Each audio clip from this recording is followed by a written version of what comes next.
Before I introduce our guest speaker for the evening, I just wanted to share a couple of reminders and a special word of thanks to our vestry for sponsoring tonight's dinner. Thank you all so much.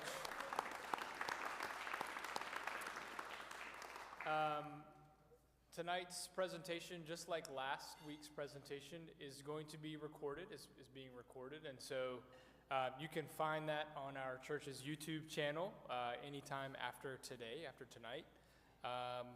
And just a quick preview for next Wednesday, which I'll share again at the end in case you need to duck out.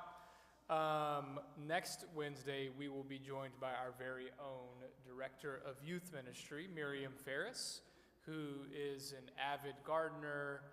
She has a lot of experience with creation care in her own space and how important it is to do that in our own spaces before we can then branch out and do some of the bigger things that need to be done. She's wonderful. If you haven't gotten a chance to know Miriam yet, you'll get that chance next week, and we'll have dinner again next week. So please plan to join us.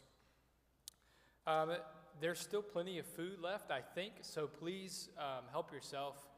Get as much as you would like, and when you're done, someone will be by to grab your plate and take care of that for you. So a little bit about our speaker, Mr. Carlo Uchello. Carlo is currently serving as the chair of the Diocese of Virginia's Creation Care Committee. He previously served as the chair of the Transition Committee that supported the election and ordination of Bishop Stevenson, our current bishop, of course.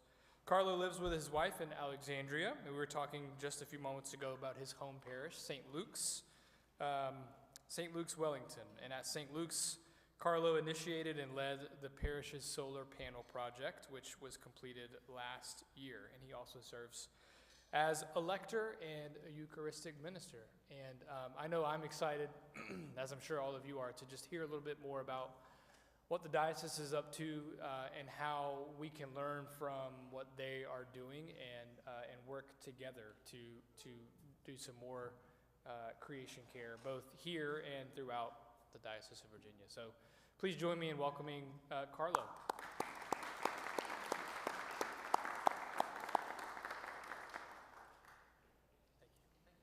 Thank you. I'll put it down here, it's fine, thank you.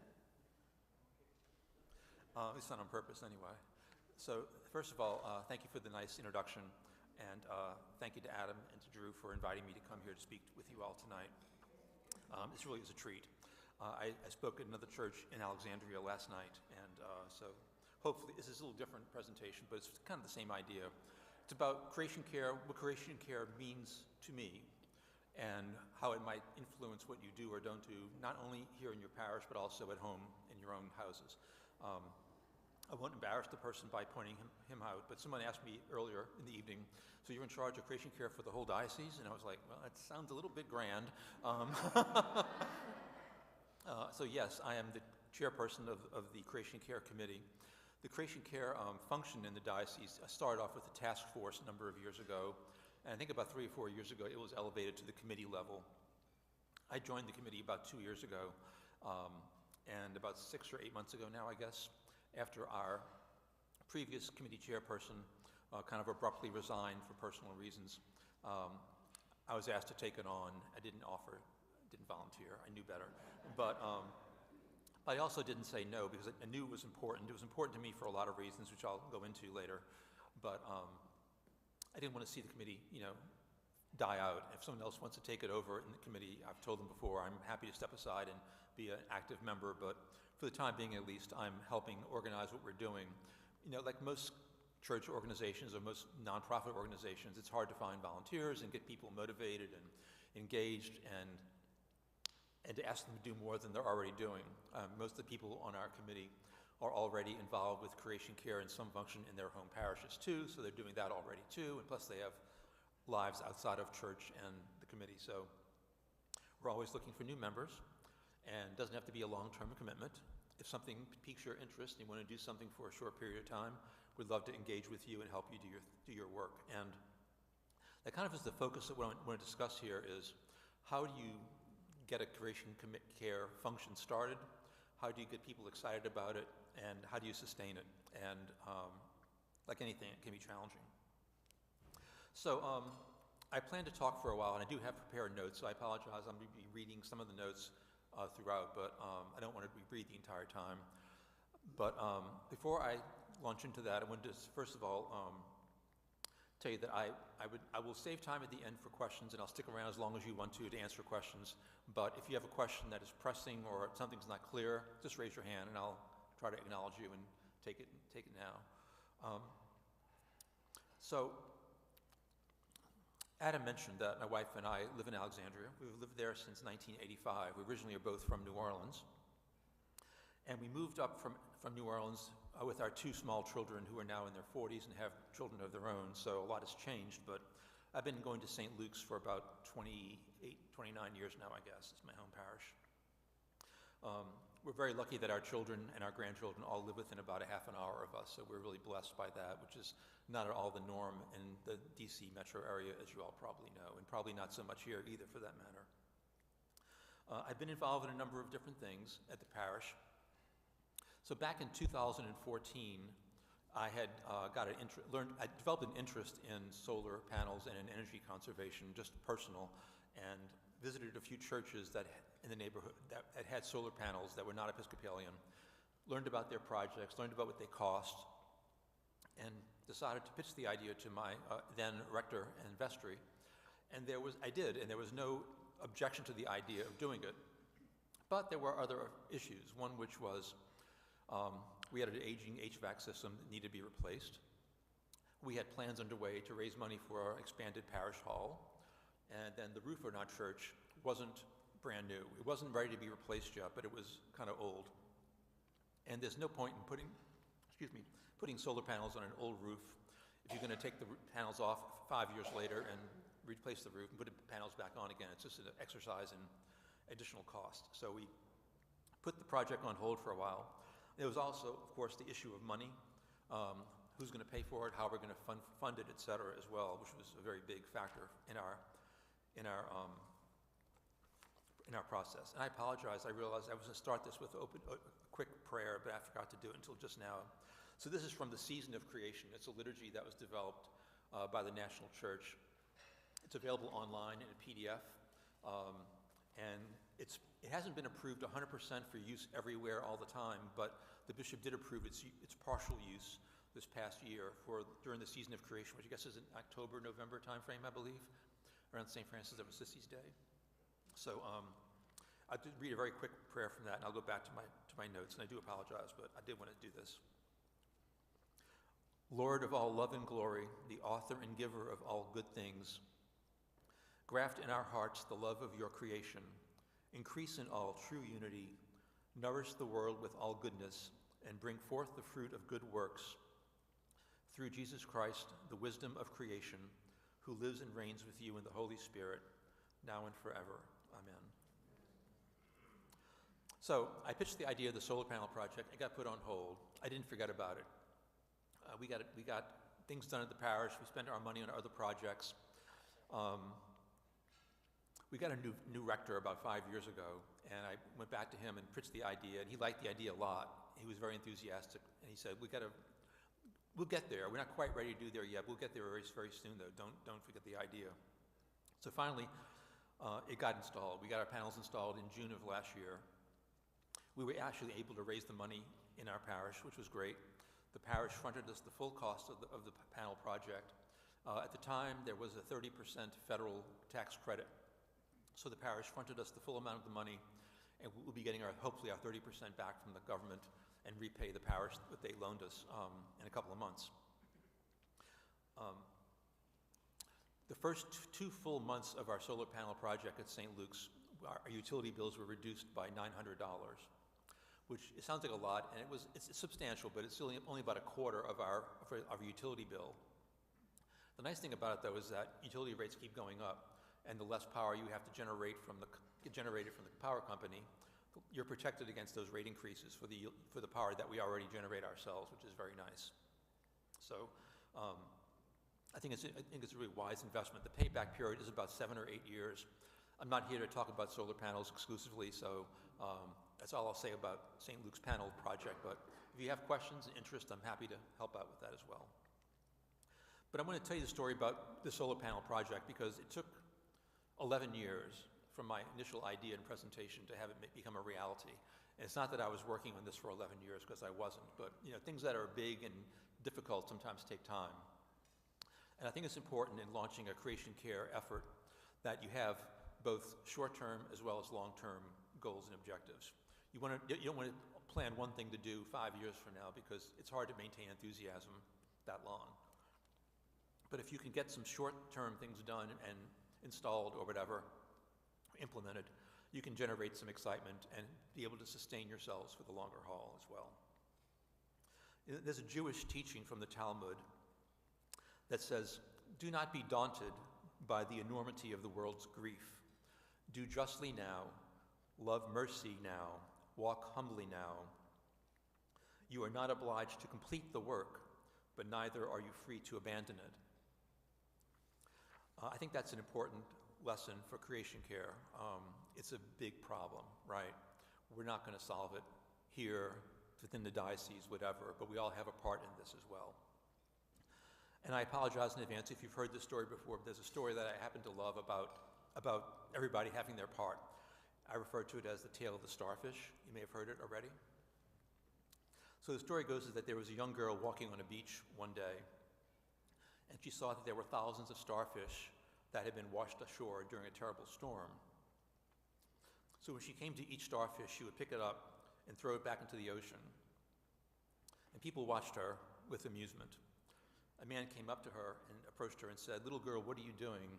You can't possibly save all of these starfish. You can't begin to make a difference." And the little girl was crushed for a minute. Then she bent down, picked up a starfish, and threw it back, and she said, "I made a difference to that one." And other people then decided to join in and help her clear the beach of the starfish. So as I said before, you're not obliged to complete the work, but neither are you allowed to abandon it.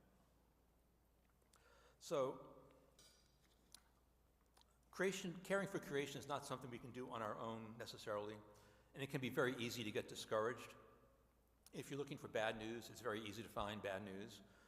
Sometimes it can be something small that you see in the news that just gets you really down, like, in my area in Northern Virginia, having 240 million gallons of raw sewage being dumped to the Potomac River because of a sewer line leak in Maryland. It's pretty depressing.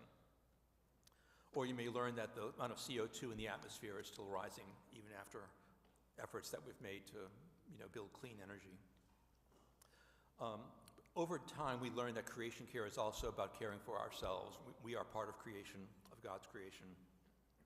So as a committee, we try to share good news and celebrate small victories and measure our progress in different ways, perhaps.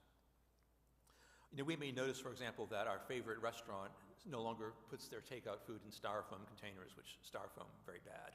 Or maybe we go to our restaurant and tell them, you should think about doing something other than styrofoam, for example, right? Or you may learn that several countries in the world are already producing the vast majority of their electrical energy needs through renewable production. That includes geothermal, solar, wind, and hydropower. A number of countries are already producing 90% or more of their energy that way. So there's hope. Where I live in Fairfax County, we have a pretty robust recycling program, curbside, where we got our blue bins. Perhaps this is statewide, I'm not sure. I don't think it is, though. We got our blue bins, and we put in our paper, our number 1 and number 2 plastics, tin cans. We used to put in glass as well. And a couple of years ago, the county decided that it wasn't going to collect glass anymore. I'm not sure what the reason was, if it was dangerous or what it was, but they stopped collecting glass. People complained, and people demanded the ability to recycle their glass. So the county set up these stations around the county at government centers where they have these gigantic construction dumpsters that they painted them purple. They have these solid walls with holes in them, which you can put your glass in there and drop off your glass yourself. And I was told recently that the amount of glass being collected now by people taking their glass to the center is now more than was collected when it was done curbside. So where there is awareness, there is perception of benefit, and there's hope, I think, as well. Pardon me. We know that we're not the only group doing things in environmental care and stewardship. Most of those groups, though, are secular. Our committee believes, and the diocese believes also, that we as Christians, as Episcopalians, have a unique role to play in talking to people in the world about how our faith informs our care for God's creation. I mentioned earlier that I'm from New Orleans. When I was a kid growing up, my dad ran a service station, and he worked on Saturdays quite often. And once in a while, he'd take me fishing, which was a treat. And it wasn't until many years later that I realized that probably that was more about him getting away and getting his head clear than it was about taking me fishing. But that's okay. We used to go fishing in a lake nearby called Lake Bourne, which is right next to Lake Pontchartrain, which is right by New Orleans. That lake has been polluted with PCPs, I think is the word, and chemicals, and people still get oysters out of there and eat them, but they're toxic. We used to go fishing also at a place called Delacroix Island, which is downriver in Plaquemines Parish, about 2 hours south of New Orleans. We would catch a lot of fish, including redfish was one of the fish we used to catch. Well, you may have heard of redfish, you may even have had it. There was a famous dish called blackened redfish that was developed by a Cajun chef back in the 80s, and that just became very popular, not just in New Orleans, but other parts of the country as well. It got to be so popular, though, that the state had to step in and set guidelines for how many and what size redfish could be taken, because the redfish population was being depleted just because of one recipe. So, I wasn't living in Louisiana when Hurricane Katrina hit, although I've been through hurricanes before, like Betsy and Camille back as a kid. But Hurricane Katrina was different. As you may remember from the TV, when the storm was in the Gulf, it took up the entire Gulf of Mexico. It was that broad. And there's definitely a correlation between climate change, warmer sea temperatures, and stronger hurricanes. And we've been lucky to dodge bullets for a while since Katrina. Nothing quite that bad has hit, at least not the United States. But it wasn't the wind so much. As you may know, it's the water that damages things with hurricanes. It's the force and the pressure of the water. And they were 20-foot tall waves coming into the southern coast of Louisiana during Katrina. If you were to fly over well, first of all, picture in your mind a map of the United States and look at how Louisiana looks at the bottom. We all have that image in our mind, I think, from our geography books in school or whatever it might be. Well, if you were to fly over Louisiana now, it wouldn't look like that anymore.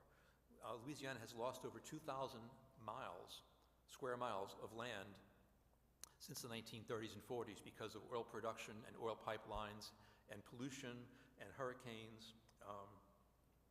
The area where we used to go fishing was basically just wiped out altogether. A few people have moved back there now, but basically there's nothing there. It's become open sea. The marshland has been dissipated, and now open water there is where there used to be houses and other things. It's just gone now. So it's not that Louisiana necessarily is the most economically deprived part of the country or the world, but typically climate change is affecting marginalized people and poor people more than anybody else. If you don't believe that, we hear about these caravans of people who are coming from Central America into the United States. Well, a lot of them are climate refugees because it's gotten so hot there that their crops don't produce as much anymore. They're moving because they have to avoid not just the heat, but the effects of the heat and the climate change on their land. Other parts of the world, like Bangladesh, flooding is a normal thing, but it's gotten much worse over the years as well. Even the Department of Defense, in spite of our government's official policy now, or lack thereof, on climate change, the Department of Defense has been spending a lot of money to build up and reinforce the areas around Norfolk because of climate change. Water rises there more than it used to as well, and sometimes the fleet is put out to sea when there's problems coming inland. So, I saw this for myself. I went to a trip to Alaska years ago. There's a glacier called Mendenhall Glacier. Some of you may have seen it or heard of it. If you visit it, when I visited it, all the signage didn't make sense. Well, because the glacier has been receding about 160 feet per year. So they're moving the signs and they're moving the visitor centers because it's no longer where the glacier is. And the glacier has actually separated itself from the lake that it was attached to for years as well. So it's visual. You can see it happening. And I don't mean to be gloom and doom, but it's not going to get any better, right? So our goal is to try to make things as good as they can be. I think that for most of society, the idea of climate change being a real thing has become more mainstream. There's still a lot of naysayers, of course. It's important, I think, to realize that we can't reach everybody and convince everybody that climate change is happening or that creation care is important. But I do think there's a couple of things we can do. First of all, people are not swayed by statistics and scare tactics. I'm not trying to tell you these things to scare you. It's just kind of like the way it is. If I were talking to somebody else, though, who was not a believer in climate change or didn't think creation care was important, I wouldn't start off by talking about gloom and doom.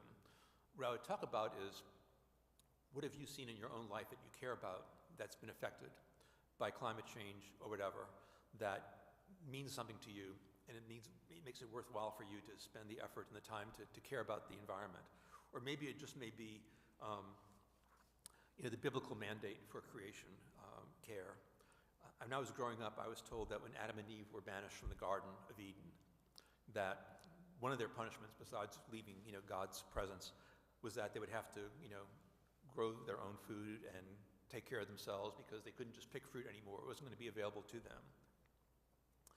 If you go back to the book of Genesis, chapter 2, and I'm not a Bible scholar, I did some research. Genesis chapter 2, verse 15 says, and I quote, "The Lord God took the man and put him in the Garden of Eden to fill it and keep it." I'm sorry, to till it and keep it, excuse me. This is before the snake, before the fall. Adam was always expected to till the land and to take care of it even before the sin. If you go a little bit further, bless you. If you go a little bit further to everybody's favorite book of the Bible, Leviticus, chapter 25, God mandates the Sabbath rest, not just for people, but also for the land, prohibiting abusive, relentless, and overexploitative practices. God says, quote, "In the 7th year they shall be a Sabbath of complete rest for the land, a Sabbath for the Lord. You shall not sow your field or prune your vineyard." I think even back then, before climate change was a thing, people realized that the land needed a chance to recover. We had to take care of it. We're not having dominion over creation doesn't mean running it into the ground. It means being a good steward of it and taking care of it and keeping it safe and protected for future generations. And I will tell you that as a grandparent, I think a lot about the world that my grandchildren are growing up in and the world that they will have to be raising their children in as well, and what they'll be thinking about me and about my generation when the time comes when they have all these problems are being exacerbated, and it's hard to go backwards and undo some of the damage. So that's been my main motivating issue, frankly, has been thinking about my grandchildren and their generation. At present, on the Creation Care Committee, we have 2 working groups. One of them is called Habitat Restoration, which is what it says. It's all about planting native plants, getting rid of invasive plants. It's about planting pollinator gardens, butterfly gardens, whatever, to help nature sustain itself, protect the land. The other working group is called Spiritual Resilience. Excuse me, I was stumbling for words there. And spiritual resilience for us means things like supporting one another, but also doing things in the community, whether it be hosting seminars or webinars or events to spread information about creation care to other people as well, and to encourage people and parishes, right? I mean, you may do great things at your house, but not in your parish, or vice versa. Ideally, you do both. I'm not trying to have you do everything. I would say, again, pick manageable, achievable goals, maybe for yourself, but also for the parish, and maybe some longer-term goals as well. It makes a difference. And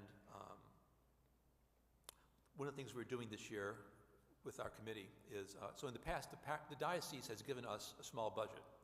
And for the 2 previous years, we've not spent our entire budget, which is because we planned on hosting events at various places and doing things and speakers, and we didn't have enough going on, enough volunteers to organize these things, so we didn't spend all of our budget. So this year with our budget, we had a new plan, and part of the plan is that we basically are now advertising and soliciting applications for grants.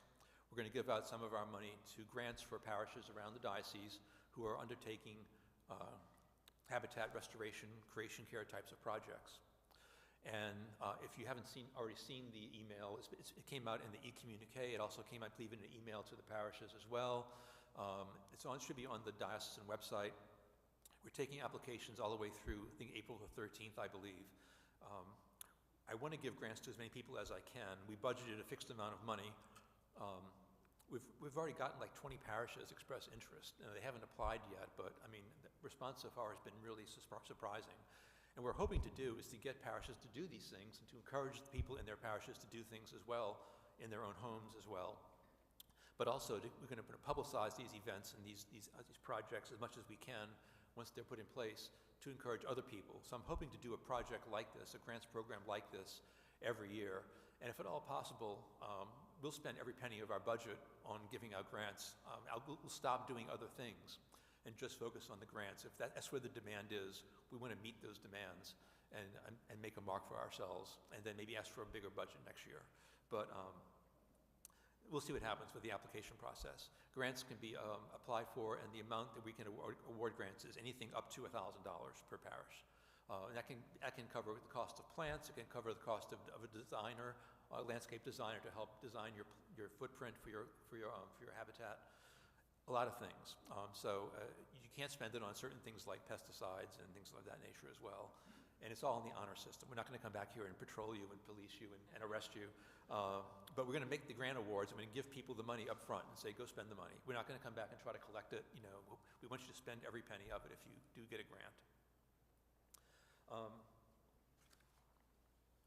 We also have a communications person who works on our committee who's been very active in helping get the word out. It's hard. This is a big geographically dispersed diocese. We talk about hosting events and seminars, things of that nature. Where do you hold it and get the most people to come? If you hold it in Alexandria, where I live, I'm only going to attract people within maybe as far south as Richmond. If we did it all in Richmond, I might attract people from a bigger part of the diocese, but I can't always do it in Richmond. I've got to do it someplace else as well. So wherever we do these things, we have to be mindful of the fact that we don't expect people or want them to be getting in their car and driving 2 or 3 hours each way to go to a 1 or 2 hour event and having to potentially spend the night in a hotel as well. We want to make it economically possible for people to attend these things. So we are trying to do things like that. I want to mention to you also that the diocese is very supportive of what we do. I got to meet Bishop Stevenson during the transition committee work that I did. We did the meet and greet tour around the diocese. I spent a week with him and the other candidates on the bus. A lot of fun, and he's a really great person. I like him a lot, and I believe he'll be very supportive of us in the future. One of the things that he's doing right now, which has not been publicized yet, which I'll share with you, is that there is I think a move across the entire church nationwide to try to focus our efforts on regional themes or regional topics that interest multiple dioceses, so we can all work together and not be each diocese working on its own. So there is a group that's being put together called the ECHO region for the Chesapeake Bay watershed, and the Diocese of Virginia is planning on joining that group, along with dioceses from Maryland, Pennsylvania, Delaware, and DC as well. We haven't had any events yet. Planning on having an event this summer for the first time and try to get more information sharing, support, and projects to work on together with other dioceses too. And I think that as a committee, it's a big task, right? We only have a handful of really dedicated people that go to every meeting. We've got a bigger group who come to some meetings, and we can host an event and attract a nice sized crowd, but you know, we can't do everything across the diocese. We want to make sure we are encouraging people to do what they can in their own parishes. We want to foster inter-parish dialogue, share information among parishes. We're going to be revising our current website to be hopefully more friendly and up-to-date with things, but as we can connect parishes to one another, since you can't do it all yourself either, right? You may have some small projects, but perhaps you want to do something in the greater Richmond area with other parishes. Maybe you have those meetings already, maybe you don't, but we're trying to find parishes, what they're doing for creation care, so we can then, when parish X says, I want to do this, I can say, aha, well, parishes over here are doing this already. You should talk to these people and help foster that type of interconnectedness, that type of support for one another as well, and not make mistakes if you don't have to, because, you know, mistakes are painful at times, right? So we've got a checklist we've put together that ranges from easy to more difficult things you can be doing for creation care. Everything from, again, habitat restoration projects to, speaker series and bringing in people to talk to you and present to you about what's happening with the environment, talk to you about energy efficiency, things of that nature as well. I'm happy to share a copy of this checklist with you all, and I can send it to you electronically if you like as well. You can share it with anybody you want to share it with. But mostly we want to hear from you, what you guys are doing, what you guys need. If you're interested in doing something that we can help you with, be happy to do that as well. One idea that never occurred to me, I got a phone call out of the blue from St. Margaret's in Woodbridge, Virginia, about a month or so ago, saying, "I need your help right away. We've got this idea. We're taking it to the standing committee." And they said, "Be sure the Creation Care Committee is on board with this idea." It's like, okay, who am I? Their idea was they'd been approached by a company. It's owned by Episcopalians based, I believe, in Massachusetts or Connecticut, someplace in the Northeast. They do large battery installation projects. And by large, I mean a space probably the size of this nave, nothing humongous, but this parish has like 6 acres of land, and a lot of it's not being used. And the idea being that the power company generates electricity 24/7, but the demand is much lower at night. So this company is proposing a battery project that would take excess power generated during the nighttime, evening and night, store it, and then make it available during the daytime. You may ask, what does that do? Well, it reduces the load on the network. It also means that they won't have to build more power plants quite so quickly. It just overall makes it a better thing for the power company too, to have their usage smoothed out. The company that approached St. Margaret's was offering them a 20-year lease, and they're going to pay them $100,000 per year. That's $2 million over 20 years. It has not been approved finally yet, but it's up for final approval to the standing committee and the diocese, and I think it's going to happen. It will take a couple of years for the project to get all the permitting done, all the licensing done, installation done, but that's a really creative way that never occurred to me whatsoever of how you can do things to help. I mean, right now, data centers are going everywhere. I don't know if you guys are affected by them here, but where I live in Northern Virginia, Loudoun County, my God, I mean, you can't drive without seeing one after the other. It's just amazing, and they take a lot of energy, a lot of water. I think there's been a move afoot recently to try to make them more energy efficient, or energy self-sufficient, but it's going to be challenging. So, yeah, things you can do to be creative about using the resources that we have, I think would really be great. So, I'd like to ask each of you to think about what you can do personally, but also about the parish to reduce your carbon footprint. I don't know how much of a garden you have here. I didn't really see it in great detail, but if you have plants that you think about replacing that are invasives or non-natives, think about that as an idea. Some parishes have totally stopped using plastic. I applaud you for the use of china plates tonight, but you get a demerit for taking plastic cups. My parish has started using ceramic cups for everything, mugs, everything as well. So we're trying to do that in my parish. My parish also, God bless our rector, he's going back to not printing out thick bulletins every Sunday for everybody to take. He is printing out like the prayers, the collect and the 2 readings and the gospel reading, but the rest of it is like, go to your prayer book. And that cuts down on paper consumption because all that paper gets recycled, hopefully, but still it's a waste, right? And actually, someone I was talking with earlier today down at St. Paul's downtown said, if only parishes would just stop printing all these bulletins. It's like, yeah, I know. Small victories, right? Every little thing makes a difference. In your own home, if you haven't already thought about switching to an electric car, think about a hybrid. I drive a hybrid. It's great. I get great gas mileage. Haven't made the switch to electric yet. I may do that the next time, but for now, I'm getting almost 50 miles per gallon with my car. So that's really a win for both my pocketbook as well as for the environment. Try to cut back on single-use plastics. Plastics are kind of everywhere, but single-use plastics are especially bad. We can recycle number 1 and 2 plastics where I live. I'm not sure what you can do here, but be mindful of that and try to cut down. You can't cut out all of it, I know. I mean, buy yogurt in a cup, and the yogurt cups are almost always 4 or 5. It's very infuriating, but what can you do? My wife and I added solar panels to our roof a few months before St. Luke's got their solar panels installed. And they were installed, I guess, earlier in the year, in 2025. So from May through November,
love asking questions, and others have none. So, but I encourage you, if you have any questions, you can ask them now, or if you want to grab me after I sit down and one-on-one, that's fine as well. Did you? How much detail is needed for the grant for, yeah? Yeah, so the grant does have some requirements. The diocese has some requirements for what the parishes are doing about reporting information back to them on a regular basis. And we have some requirements that, again, we're not going to be policing, but basically saying you can't use it for this or that. But we have it's an application form, it's like it's a page or two, and then there's some guidelines which you can read first to get the information you need, and then there's a spreadsheet for the budget.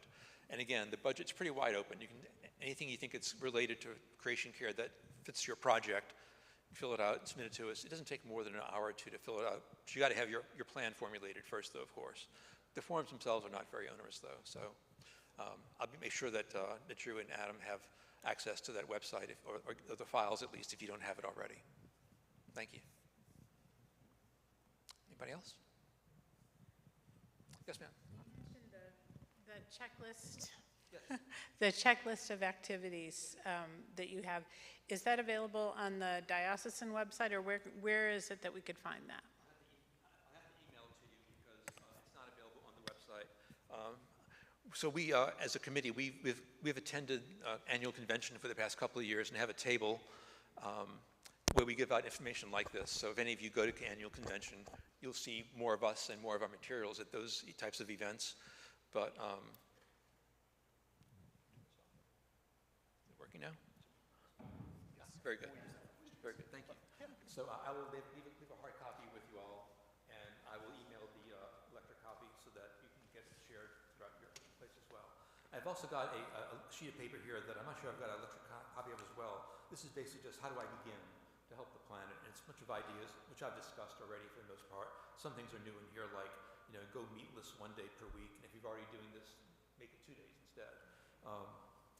Everyone talks about beef being bad for the planet, and it is. It takes a lot of energy, a lot of land, a lot of feed, and of course cattle produce a lot of methane. But I was shocked to learn that almonds are awful for the environment too, and I love almonds. Almond trees, you know, almonds take a lot of water. So, you know, buying locally, eating locally as much as you can. No one's asking you to give up your favorite whatever that comes from someplace else, you know, but be mindful of the fact that, you know, when you can buy things locally, that's really nice. Sometimes you go to a farmer's market and you think, I'm buying locally, and you really aren't. So you got to be careful. But it's being more intentional about what you're doing and how you spend your money and the decisions you make. It may be that you take a really nice vacation every year, maybe you take it every other year, or maybe you go someplace closer, so your footprint is smaller. You don't necessarily stop traveling, but you travel, on less grand trips, perhaps. Back during the energy crisis, in the 70s, I'm dating myself now, but I had a high school teacher who was very adamant about, not taking any long road trips during the energy crisis back in the 70s, because he wanted to do his part to conserve. And I thought, that's very laudable. It's something that a lot of people may not think about doing, but it's one more way that you can do these things as well. So, yeah, thank you. Any other questions?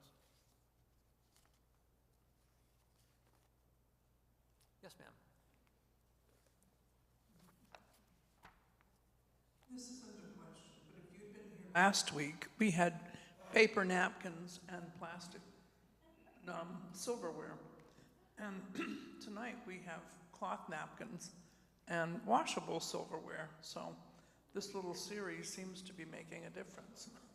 Good. Yeah, I am appalled when I see takeout food coming into my house that's not in recyclable things. I mean, I notice these things more than I used to. It's not that I've stopped going to restaurants where they occasionally will give me a plastic or styrofoam container, but I try not to do that. I try to clean my plate if I go to those places. And again, recyclable plastic is better than styrofoam. Styrofoam is the worst thing imaginable. It takes hundreds of years for it to degrade. So styrofoam should be banned everywhere, frankly. When we go to a restaurant, we think we're going to have carry-out. We take a cloth bag with carry-out containers in it with us. And that's weird, but that's what we do. I don't think it's weird at all. So, thank you. Anything else? That's great. Refilling things is great, but I would just caution you about microplastics. It's better to have a thermos that you can refill 20 times or 100 times. Yeah, plastic is. My son has two little girls, and he's very hypersensitive about them having microplastics into their bloodstream and everything. So he's very mindful of that, and I give him credit. It is a concern. I read some place where they said that they're finding plastics throughout the body, and every organ, including your brain, now has plastics in it as well. I mean, who knows what that's going to do to us, but here we are.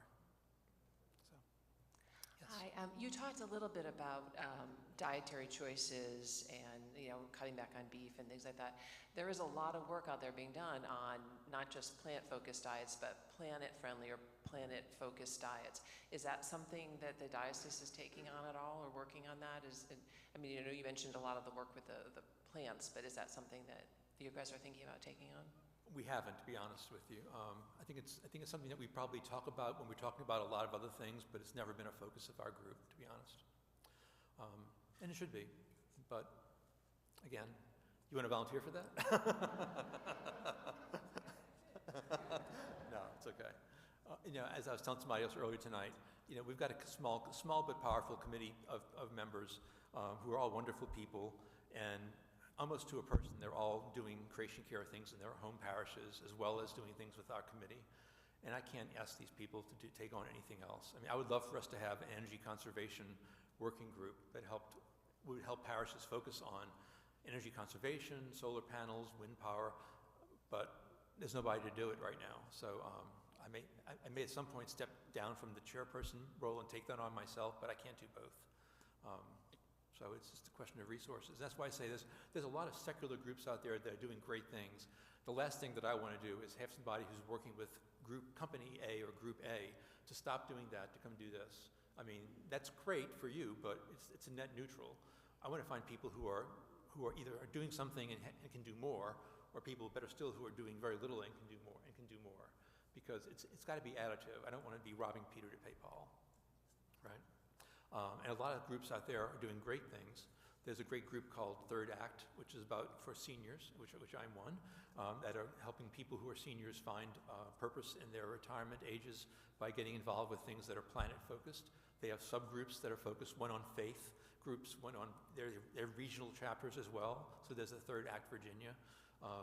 It's a great group. That's one of hundreds of groups that are out there that are doing really important and powerful work. So find the group that works for you. If the parish here isn't ready to do something yet, I would not let that deter me from doing something else for the different group. But hopefully you will. But I'm just saying, we can't do everything. Find what speaks to you. Like anything else in life, find something that speaks to you that you'll stay committed to and keep doing, that you find satisfaction in. Otherwise, you won't stick with it, right? And that's how I am. I'll give it up after a while, if not feeling satisfaction or feeling like I'm being productive. So the minute I stop feeling like I'm doing something productive is when I'll stop doing this. But for now, at least, I feel like I'm doing something. So thank you. Yes, sir. I'm sorry. That's okay. So as the power bills keep increasing, has the diocese kind of identified an iterative step just to start on reducing power usage or power bills? Yeah, so in the checklist, the first thing we recommend people do is, in your home as well as your parish, is do an energy audit. You can, there are companies out there, if you want to know the name of some, I know some that are doing these things. They go into an organization, they'll only spend a couple of hours walking your plant, taking notes about your equipment, about your facility. They'll use the radar, infrared, I guess, to look for leakages. They'll give you about a 5 or 10 page report on how you can do things to save energy. So conservation comes before generation of power, I would say. It's easier. You can do weather stripping. You can maybe replace your existing incandescent bulbs with LED bulbs. It's not free, but it's cheaper than putting on solar panels. So there definitely are steps you can do incrementally to conserve energy. I've got some leaky windows at my house that are on my list of things to take care of. My solar project is great, but my whole house is not perfect by a long shot, so that's a longer-term goal for me. And our church, too, we have some stained glass windows that are single pane. What do you do with that? We're going to figure out some way of insulating that better than we currently are. So most places of worship weren't built with energy conservation in mind. But yeah, you can do incremental steps, though. As a diocese, are we doing more? Not really. We're encouraging people, but we're not doing anything else. We may, at some point, do a grant program focused on energy conservation as well, but that would be focused, I think, more on the stop wasting energy as opposed to solar panels, because solar panels are too expensive. I mean, the solar panel project for St. Luke's, I'll tell you what it costs. It costs about $70,000, and we get 30% of that back from the feds in a couple of months, God willing, because of the tax credits that were out there. The tax credits are gone now. So our project costs $51,000 net once we get our rebate. It's not trivial. It may not break your bank, but it may break other parishes' banks very, very quickly. And again, the roof has to be able to support the panels. It's got to be structurally sound. It's got to have a newish roof on there as well. And then some parishes are historic and don't want to put panels on their historic church, which I get that too. But there's a parish hall, perhaps. So St. Paul's downtown was saying they were thinking about panels for their roof. They decided against that. And they're not doing anything right now, but they're planning on doing something in the future on their parish hall and other buildings, as opposed to just their main sanctuary for solar panels, which is good, right? I mean, everything counts. Sure. Anything else? If not, again, I'm going to thank you so much for coming out and for listening to me. Appreciate it.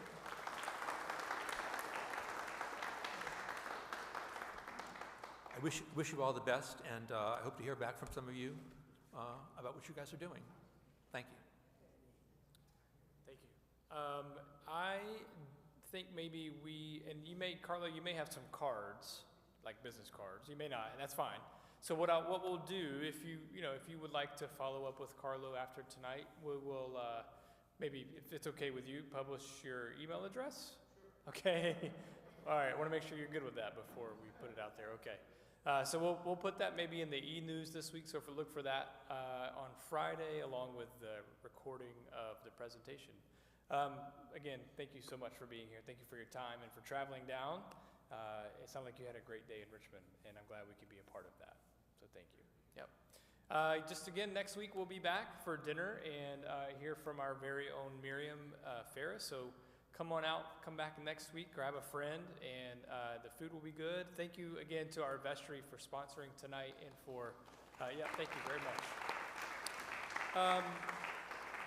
I'll close this in prayer, but before I do, if there are just a couple of people who don't mind sticking around for a few minutes to help stack chairs and move tables, that would be awesome. We don't have to put chairs back, but we do want to stack some of these chairs we're sitting in now. So let us pray. The Lord be with you. Holy God, we thank you for this time together. We thank you for this wonderful meal and fellowship and an opportunity to grow closer in our relationships together. We give you thanks for Carlo and his ministry to our diocese. We give you thanks for his safe travels and the wisdom that he has shared with us, the passion for your creation, your planet that he has shared with us. May we come together during this critical time and take care of what you have gifted us, this beautiful, beautiful world. We ask all this in the name of Jesus Christ, we pray. Amen. Good night, everyone.